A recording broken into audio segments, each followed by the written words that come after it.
Halo Halo semuanya, semua. selamat bergabung kembali di dalam Kebaktian ACF Indonesia. Sebelumnya mari kita bersatu di dalam doa. Tuhan, kami bersyukur untuk hari yang Kau jadikan. Terima kasih untuk hari Minggu ini kami bisa berkumpul secara online. Tuhan, kiranya Engkau hadir dimanapun kami berada, dan Engkau jamah setiap kami saat kami menyanyikan pujian dan penyembahan kami.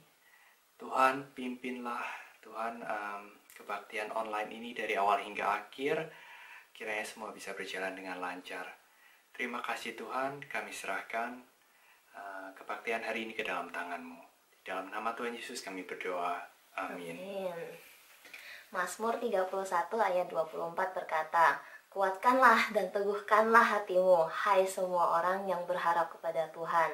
Karena Tuhan itu sumber kekuatan kita. Oke? Amin. Hanya Kau milikku di surga, tiada yang ku ingini di bumi, hanya Kau. Tak ku andalkan kekuatanku, namun yang pasti kan tetap selamanya Allah sumber kuatku, Allah sumber kuatku, Allah sumber kuatku dan bagianku selamanya, selamanya. Hanya Kau milikku di surga, mari kita nyanyikan. Hanya Kau milikku di surga,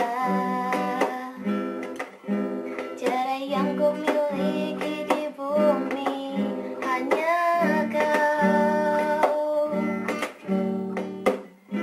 Tak ku andalkan kekuatanku,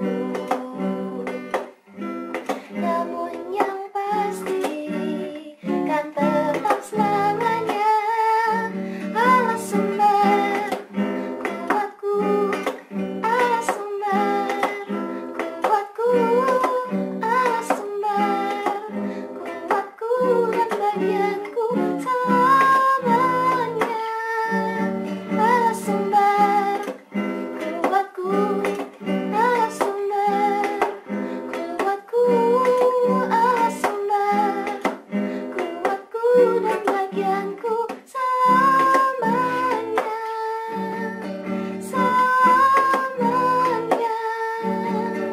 selamanya, selamanya.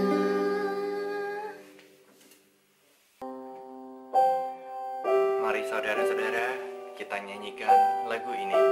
Tuhan ku percaya.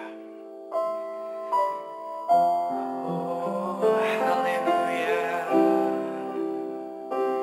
Engkaulah jawaban. Engkaulah jawaban. Engkau jawab doa kami. Terima kasih Tuhan. Engkaulah jawaban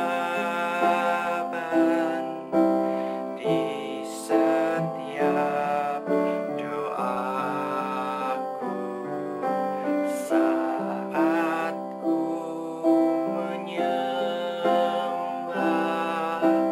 Roh-Mu bekerja. Tuhan ku percaya.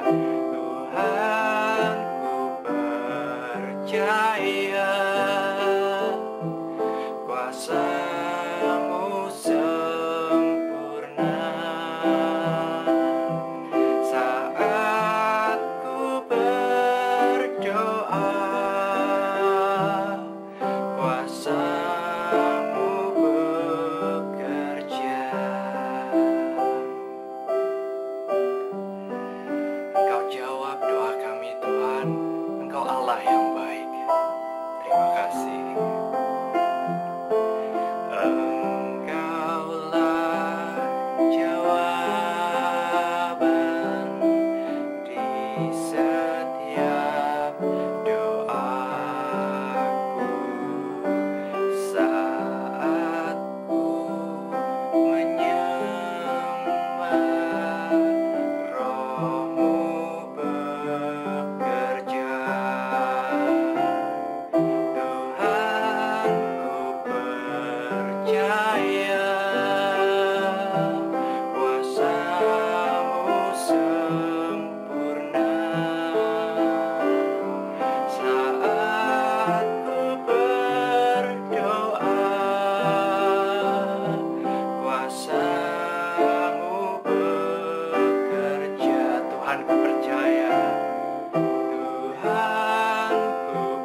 berdoa, saat ku berdoa,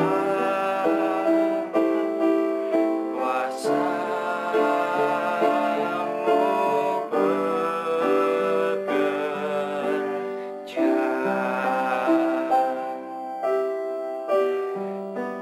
Terima kasih Tuhan, kami pegang janji iman ini.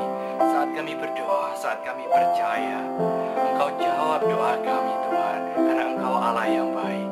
Terima kasih Yesus, terpujilah nama-Mu. Haleluya, haleluya. Terima kasih Tuhan. Haleluya. Amin.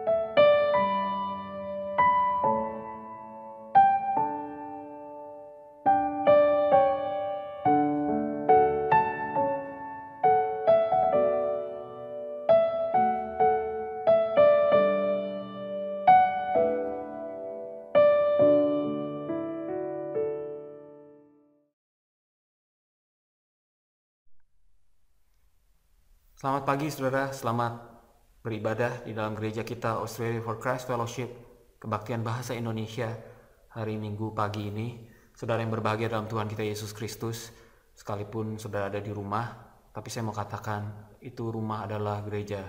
Karena dimanapun juga saudara berada, Roh Kudus juga berada, dan itu juga gereja. Amin saudara sekalian, amin. Jadi jangan bersedih, kita mungkin tidak berjumpa berapa lama, tapi kan kita bisa berjumpa melalui online.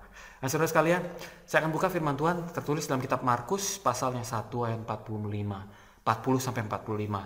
Nah saudara, Markus 1, 40-45 ya saudara, saya baca ayat 40.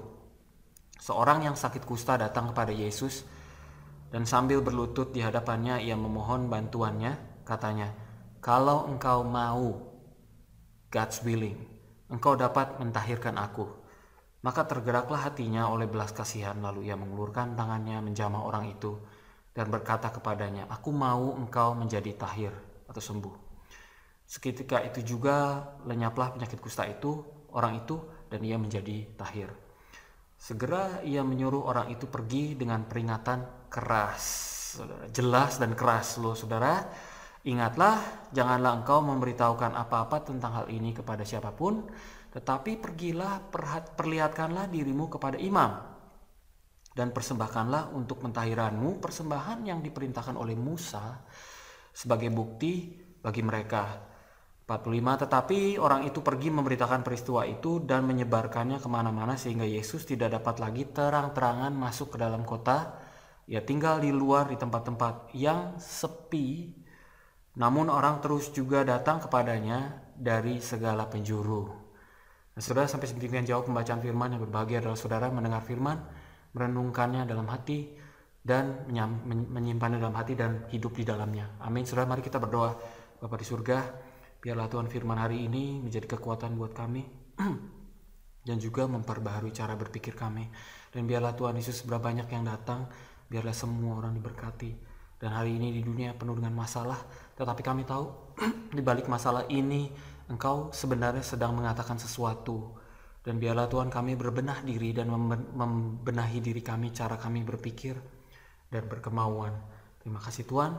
Dalam nama Yesus saya berdoa dan mengucap syukur yang percaya, katakan amin. Sekali lagi saudara, selamat pagi. Judul khotbah hari ini adalah ketika kehendak saling bertabrakan. Saudara mungkin bingung, kehendak bertabrakan maksudnya apa? Mobil bertabrakan, saudara tahu. Tapi saya akan bicara soal kehendak, kemauan, keinginan yang bertabrakan. Saudara sekalian, ini penting sekali karena kita itu diciptakan sebagai makhluk yang memiliki kehendak bebas. Nah, saya percaya kalau saudara bertemu dengan hewan binatang itu tidak punya kehendak bebas. Manusia diciptakan dengan kehendak bebas, sehingga dia bebas memilih apapun juga. Dia bebas juga memilih mau menyembah Tuhan atau menyembah dewa-dewa atau menyembah iblis kalian, itu terserah, diberikan kehendak bebas. Sehingga manusia itu bisa bermunafik. Di luar kelihatannya dia menghendaki Tuhan, tapi dia dalam hatinya lain hal, saudara. Nah, hari ini saya akan membahas hal seperti itu. Tapi hari ini kita melihat sebuah cerita bahwa ada seorang yang ternyata berpenyakit kusta atau lepra, saudara. Itu disebabkan oleh Macrobacterium leprae. Itu suatu bakteria yang sangat sekali keras sekali dan sulit untuk dimusnahkan di dalam tubuh seorang, saudara sekalian, dan sulit sekali. Dan pada waktu zaman Yesus itu belum ada obatnya, sehingga kalau saudara terkena penyakit kusta, saudara akan seumur hidup mengidap penyakit itu sampai saudara mati, saudara. Dan ini mengerikan sekali karena saudara selain mengidap penyakit kusta, setiap kali saudara berjalan saudara harus berteriak-teriak najis, najis, karena saudara dianggap najis, tidak tahir. Nah, saudara, jadi orang harus jauh-jauh dan orang tidak boleh mendekat, saudara sekalian, dan dia harus dikarantina dan dia harus tinggal di desa yang disebut desa orang kusta, dan semuanya orang kusta di situ. Mereka bergantung pada orang lain, tidak bisa cari makan karena tidak akan punya pekerjaan, tidak akan punya bisnis karena dia harus tinggal di tempat orang kusta. Gimana mau berdagang di situ, saudara? Semuanya orang kusta. Dan mereka juga dihalangi dan tidak boleh masuk ke kuil atau temple untuk menyembah Tuhan. Mereka tidak boleh ke bait Allah, bahkan untuk mempersembahkan persembahan baik itu uang atau domba atau apapun tidak akan diterima karena mereka tidak boleh sedikit pun juga mendekat kepada rumah Allah, najis. Bisa-bisa mereka menajiskan rumah Allah. Dan sekali lagi saudara, mereka itu akan mati pelan-pelan dan tubuhnya, anggota tubuhnya akan copot satu persatu tanpa dia rasakan karena dia mulai mengalami kehilangan rasa, saudara. Dan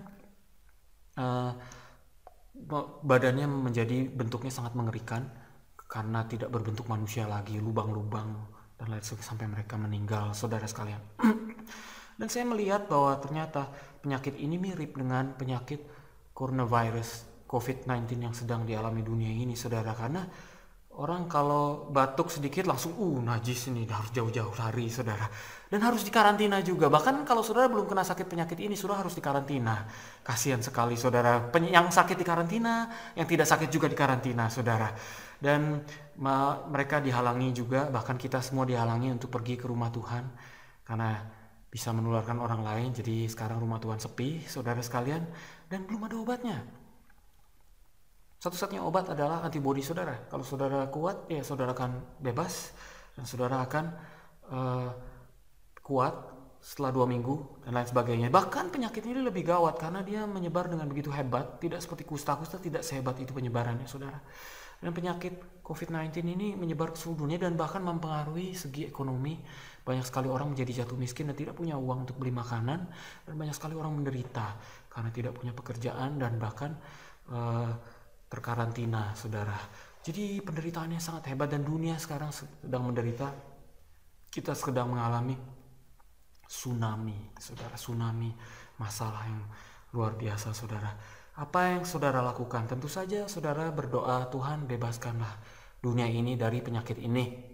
Bebaskanlah dari penyakit yang aneh ini supaya bisnis bisa berjalan lagi. Bebaskanlah bisnisku, Tuhan, supaya bisnisku jangan ambruk.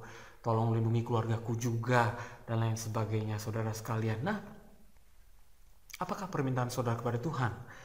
Dalam hal ini, saudara, kita sebagai manusia yang memiliki kehendak bebas itu meminta kepada Tuhan. Sama seperti orang kusta ini meminta kepada Tuhan.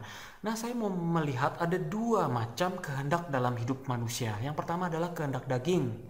Dan si orang kusta itu memiliki kehendak daging, yaitu dagingnya disembuhkan, tubuhnya disembuhkan, tubuhnya dipulihkan. Saudara, Tuhan sembuhkan kalau engkau mau. Nah, saudara, dia bicara soal kemauan, kehendak. Kalau engkau mau, biarlah sembuhkan aku. Kehendak Tuhan itu mau disamakan dengan kehendak dia. Kalau engkau mau, saya sih mau kehendak dagingku yaitu sembuh, saudara sekalian. Nah, saya bicara kehendak daging ini muncul seringkali dalam hidup kita. Kita mau mobil baru, kita mau rumah baru, kita mau bisnis lancar, kita mau tambah kaya, kita mau naik pangkat dan lain sebagainya, saudara sekalian. Itu kehendak daging, saudara. Kehendak jasmani, nggak salah, tapi bisa salah kalau keterusan, saudara.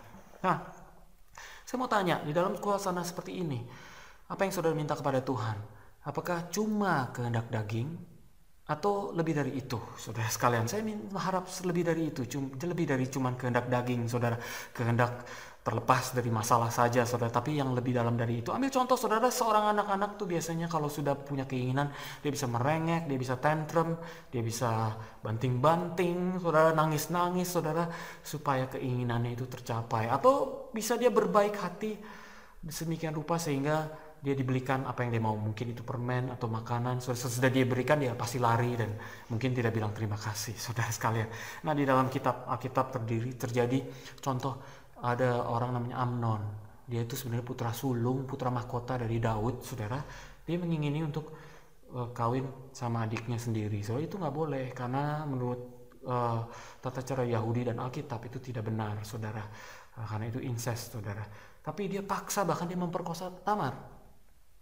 Dia paksa gitu. Begitu dia sudah memperkosa, begitu keinginan sudah dapat, dia jadi benci, saudara. Karena sudah dapat apa yang dia mau, saudara. Bahkan dia mau supaya Tamar jauh-jauh dan dia enyahkan pergi jauh dari hidupnya. Saudara, itu manusia. Kalau keinginan dagingnya sudah didapat, saudara, dia bisa lupakan apapun juga. Dia bisa berubah jadi jahat.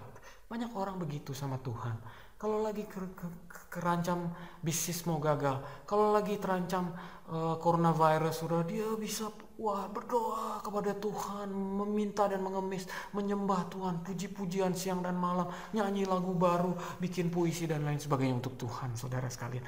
Saya percaya Tuhan mau saudara lebih. Saudara, keinginan daging tidak ada apa-apanya, saudara. Tapi kalau kita cuma terbatas hidup kita cuma keinginan daging, itu ada masalah yang berat dari situ, saudara.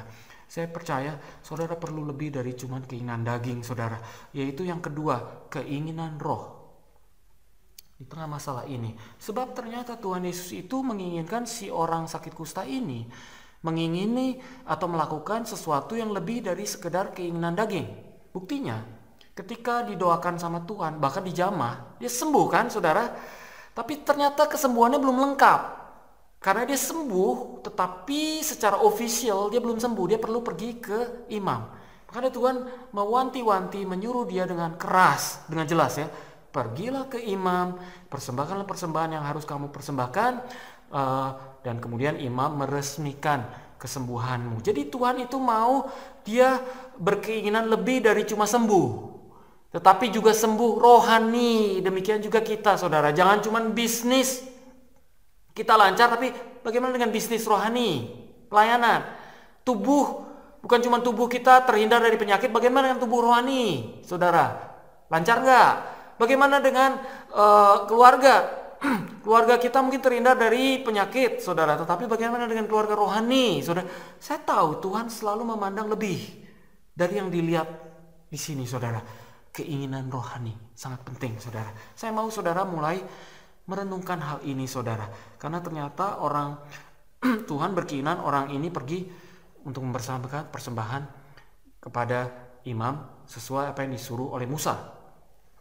Dan ternyata itu repot, saudara, karena ada banyak hal mesti dilakukan. Ritualnya itu agak berbelit-belit. Yang pertama, kemungkinan besar si imamnya juga udah lupa, karena selama ratusan tahun tidak pernah ada orang disembuhkan dari penyakit kusta, karena gak ada obatnya, saudara. Jadi dia buka-buka buku, dan kalau saudara buka buku Imamat 14, itu ada di situ rinciannya panjang sekali, saudara, bagaimana cara meresmikan seorang yang sakit kusta dinyatakan sudah sembuh. Panjang banget, saudara. Yang pertama, saudara, dia harus bawa, si imamnya itu harus bawa 2 burung, saudara, dan harus burung yang bersih, burung yang clean, yang tidak boleh burung haram, harus burung halal.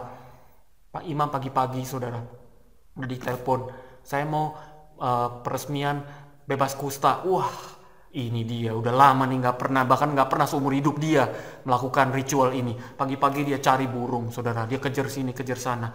Lalu orang-orang, anak-anak kecil tanya, Pak Imam ngapain? Lagi cari burung, nangkep burung buat dikorbankan, saudara. Seorang garu-garu kepala, cari burung pagi-pagi susah loh, saudara. Mesti cari-cari burung. Pikir saudara cari burung tuh gampang? Susah. Nangkepnya gimana? Saya belum pernah seumur hidup nangkep burung. Susah banget, saudara. Nah, saudara, dan kemudian ada ritual yang aneh yang mesti dilakukan terhadap burung itu, saudara. Ini burungnya saya karena pakai kertas, saudara. Saudara, burung itu pertama harus dipegang begitu sama imam itu, saudara, yang agak mengerikan ini, saudara ya. Tahan napas ya, saudara. Kemudian harus dia bawa penampung yang terbuat dari tembikar tanah liat. lalu diisi air yang diambil dari sungai, tidak boleh dari sumur karena harus ingat air yang hidup, saudara. Lalu di si burung ini dibeginikan, lalu dia harus memegang kepalanya harus dipelintir dan dicopot dari badannya, plok begitu, saudara. Lalu ditaruh itu kepala dan tubuhnya ini harus disobek, tapi tidak boleh sampai putus. Ngeri sekali. Lalu harus dipencet, darahnya tuh dikedenin, dikeluarin, ditampung, cerot gitu. Sangat berdarah, sangat mengerikan, sangat ekstrim, sangat membuat kita mual. Sudah ngeri, darah di mana-mana, dan saya percaya baju si imam juga penuh dengan darah itu, saudara. Lalu setelah itu burung ini ditaruh, saudara, kan ada kontainer yang isi darah itu. Dia ambil burung hidup, saudara, yang masih hidup satu lagi, saudara, yang masih ada kepalanya, masih hidup, mungkin burungnya meronta-ronta itu, dipegang dengan tangan kanan, dicelup di darah itu, saudara. Lalu dengan ada kayu di situ dan kain ungu, saudara, dan daun kepretan, daun hisop, disebut daun kepretan, saudara, dicelup ke darah itu. Lalu itu mesti dikepretin sama si kusta itu 7 kali. 1, 2, 3, 4, 5, 6, 7, saudara. Saudara bingung, ini sirkus atau apa sih? Kok ngeri berdarah begini? Apa maksudnya, saudara? Saya mau katakan, saudara, kesembuhan itu satu hal, tapi kesembuhan rohani itu another thing, saudara. Kita berkata, oleh karena bilur-bilurnya kita sudah disembuhkan. Tahu gak, saudara, kesembuhan yang saudara alami itu melalui suatu proses yang mengerikan. Bahwa Tuhan yang datang dari angkasa, seperti burung dari angkasa, saudara, harus masuk ke bejana tanah. Darahnya ditampung, dia disobek gitu, saudara. Kepalanya copot, darahnya diplototin, saudara, untuk menebus dosa Anda dan saya. Ngeri sekali, saudara. Makanya kalau mau dosa-dosa tuh mikir 7 kali, saudara.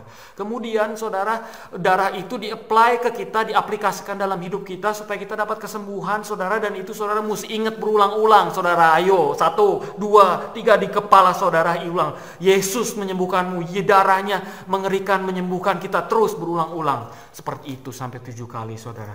Jadi saudara sekarang ingat, kalau saudara punya kehendak jasmani, kehendak yang kedagingan, itu harus masuk ke tempat yang lebih dalam, saudara.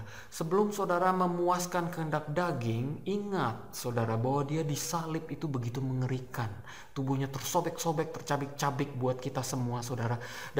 Tapi puji Tuhan, saudara, setelah itu dia bangkit dan terbang lagi seperti burung itu ke angkasa, saudara. Jadi imam ini memperagakan proses datangnya Yesus, pengorbanan Yesus, dan kebangkitan Yesus, bahkan kenaikan Yesus ke surga, untuk menyatakan bahwa si kusta ini tahir, saudara, secara ofisial, saudara.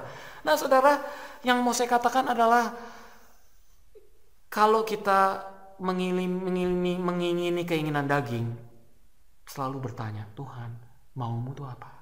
Jangan cuma kehendak daging saja. Sekarang lagi banyak problem. Jangan cuma pikir bisnis saya aja. Jangan cuma bikin takut sembuhkan saya dari corona. Jangan sampai saudara mikirin cuma corona. Pernah nggak saudara pikir soal naroko? Corona rohani itu bisa, penyakit corona rohani bisa menyebabkan orang masuk naroko, saudara, neraka, saudara, ngeri, saudara. Jadi jangan pikir cuma corona aja, pikir juga soal naroko. Karena kita bisa masuk naroko kalau tidak berpikir lebih dalam ke masalah rohani, yaitu corona rohani dalam hidup kita, saudara. Jadi saudara, sekali lagi, kalau sebelum dosa-dosa, pikir tentang Tuhan Yesus, penembusan dia, saudara. Amin, saudara. Oleh karena itu, saudara, mari saya katakan, saudara, di dalam Alkitab itu ada Esau dan Yakub. Esau itu pikirannya itu kedagingan terus, sedangkan Yakub maju terus, bukan cuma kedagingan, dia memikir lebih dalam, dia pikir hal yang rohani. Sehingga Tuhan mengatakan dalam firman-Nya bahwa Esau aku tolak, tetapi Yakub aku pilih. Saudara, kenapa dia memilih Yakub bukan Esau? Karena Esau itu tidak cuma melaksanakan kehendak daging aja. Dia juga memikirkan kehendak rohani, ke hak sulungan. Hak kesulungan adalah meneruskan imamat sebagai imamat, penyembahan kepada Tuhan sampai kepada keturunan-keturunannya. Itu hak kesulungan, saudara. Luar biasa sekali, saudara. Oleh karena itu, saudara, kalau kita berpikir, saudara, bagaimana dengan kita? Seringkali, saudara, hal yang ketiga yang saudara mesti berpikir adalah ternyata dalam diri kita itu ada keinginan yang bertabrakan. Keinginan daging dan keinginan rohani itu tabrakan terus itu. Ciong istilahnya. Berantem terus, perang, saudara. Ada perang berkecamuk dalam keinginan daging, keinginan rohani, keinginan daging, keinginan rohani. Nah, kita harus memilih yang benar. Walaupun di dalam kitab Roma ayat 7 ayat 18 dikatakan, saudara, ini Paulus bilang begini, sebab aku tahu bahwa di dalam aku, yaitu di dalam aku sebagai manusia, tidak ada sesuatu yang baik. Sebab kehendak memang ada di dalam aku, tetapi bukan hal yang berbuat apa yang baik. Sebab bukan apa yang aku kehendaki, yaitu yang baik yang aku perbuat. Melainkan apa yang tidak aku kehendaki, yaitu yang jahat yang aku perbuat. Nah, saudara, Paulus saja, Rasul Paulus, dia itu perang dalam dirinya, saudara. Tuhan juga bilang, berdoalah karena roh itu penurut, tapi daging lemah. Iya, ingat gak, saudara? Nah, ada pertempuran. Nah, saya mau kita ini di dalam masa-masa sulit ini, kita menang dalam pertempuran batin kita, saudara. Jangan cuman berdoa itu cuman soal yang rohani aja. Tuhan, bisnisku, keluargaku, uangku. Ayo, masuk lebih dalam. Saya percaya Tuhan ini sedang melatih sesuatu dalam hidup kita, dalam keadaan sebab hal ini menimpa seluruh dunia. Dan saya percaya firman Tuhan katakan, judgment come to the house of the Lord first. Artinya pengadilan itu datang di rumah Tuhan dulu. Artinya kita sebagai orang-orang yang ada di dalam rumah Tuhan, mari kita mengadili diri kita. Kita ini orang yang berpikir rohani atau jasmani aja. Mari kita berpikir gitu. Apalagi ada contohnya itu Tuhan Yesus di Taman Getsemani, dia sedang berdoa karena dia harus jadi dosa, itu berat sekali buat dia. Dia berdoa, kalau boleh cawan ini berlalu daripadaku. Iya kan, saudara?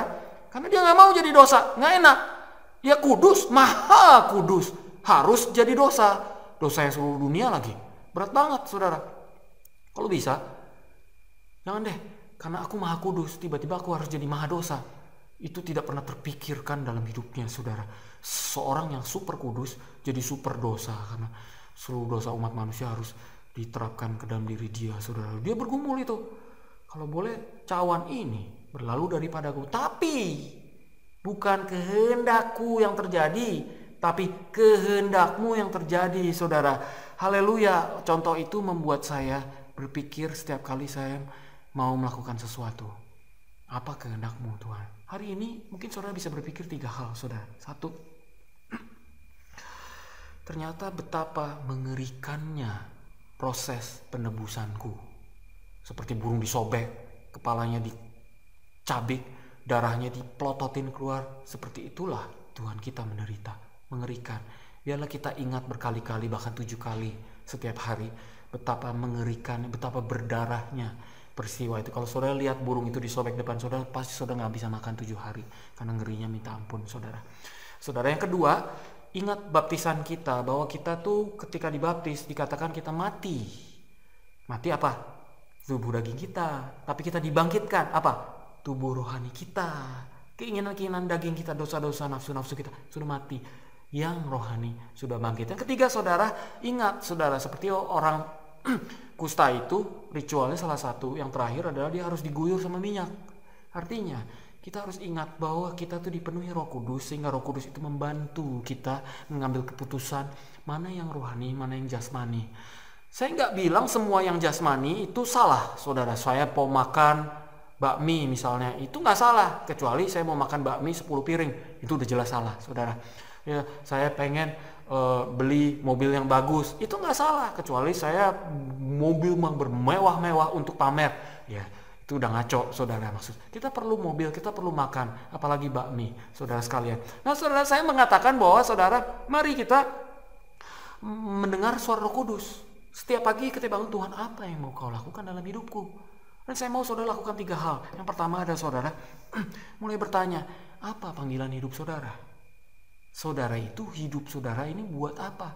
Terutama dalam masa coronavirus ini, saudara. Saat yang tepat, saudara mulai, iya ya, saya bisa mati kapan saja. Saat yang tepat untuk merevisi hidup saya. Tuhan itu kehendak rohaninya terhadap diri saya itu apa? Saya suka lihat di Instagram teman-teman saya itu tiap hari makan, minum, kawin dan mengawinkan. jalan-jalan ke mall, belanja, ini itu. Lagi masa lockdown juga main game, nonton Korea pagi dan malam, dan lain sebagainya. Oh Tuhan, tidakkah mereka berpikir hal yang rohani? At least berdoa itu satu aja, gak usah banyak-banyak saudara.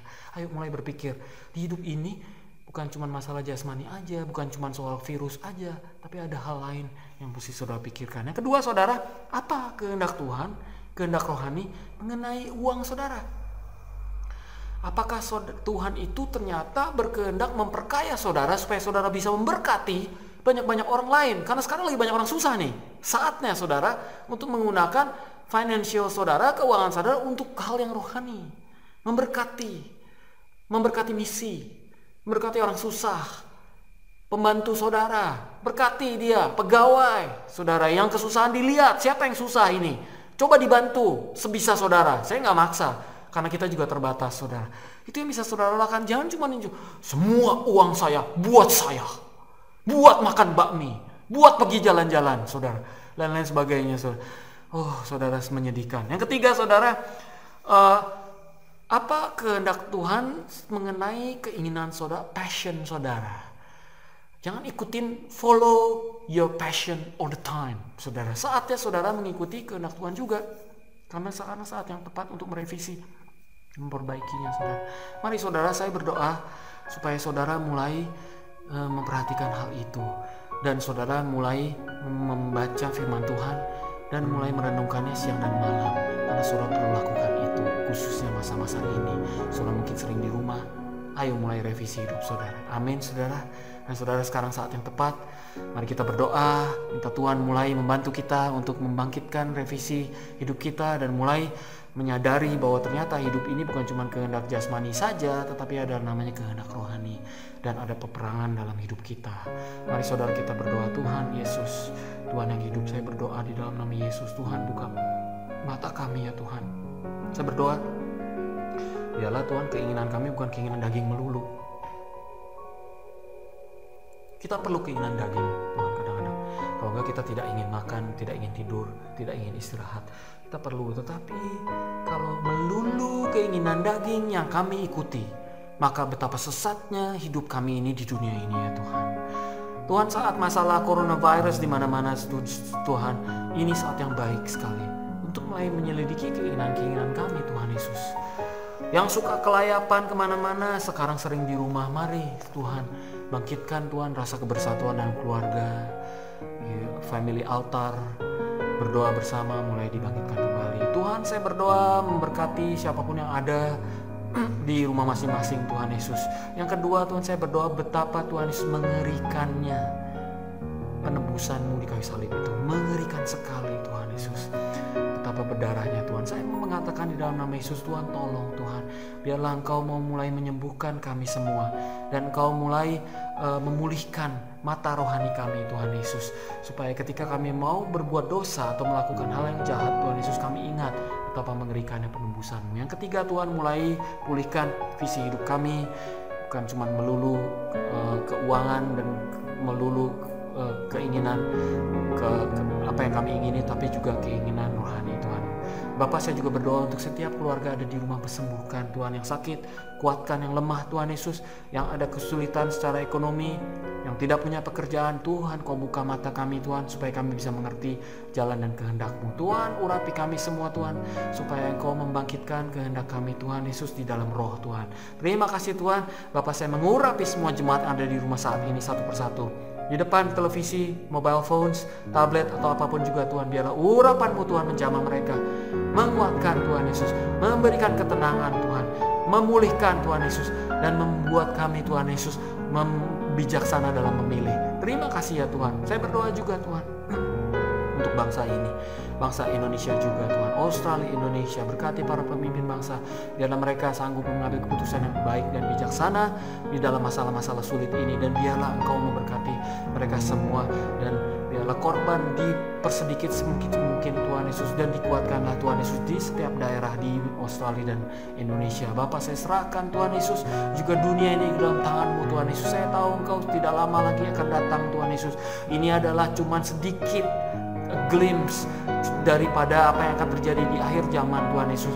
Bapa, bukalah mata kami Tuhan Yesus, supaya kami siap-siap Tuhan menyambut kedatangan Engkau kedua kali. Terima kasih ya Tuhan. Mari jemaat Tuhan, percaya dan terus percaya akan kehendak Tuhan dalam hidup kita. Mari terus mengamini firman-Nya. Mari kita angkat kedua tangan kita dan terima berkat Tuhan. Kiranya kasih Allah Bapa, karunia Yesus Kristus, penghiburan dan pengurapan dalam kehidupan, dan penuh kasih sukacita dan sejahtera kuasa Kristus menyertai kita dari sekarang sampai selama-lamanya. Terpujilah Engkau ya Tuhan, dalam nama Yesus Kristus Tuhan kami yang hidup, kami naikkan doa ini. Terpujilah Engkau ya Tuhan, kami naikkan semuanya ini dalam nama Tuhan Yesus Kristus. Yang percaya katakan amin. Haleluya saudara. Sampai bertemu kembali saudara dengan Australia for Christ Fellowship Indonesian Service. Saudara yang berbahagia, minggu depan mari kita ketemu lagi. God bless you. Jangan lupa saudara subscribe, dan kalau saudara mau memberi, di bawah juga ada account, dan jangan lupa juga saudara untuk likes. God bless you. Amin.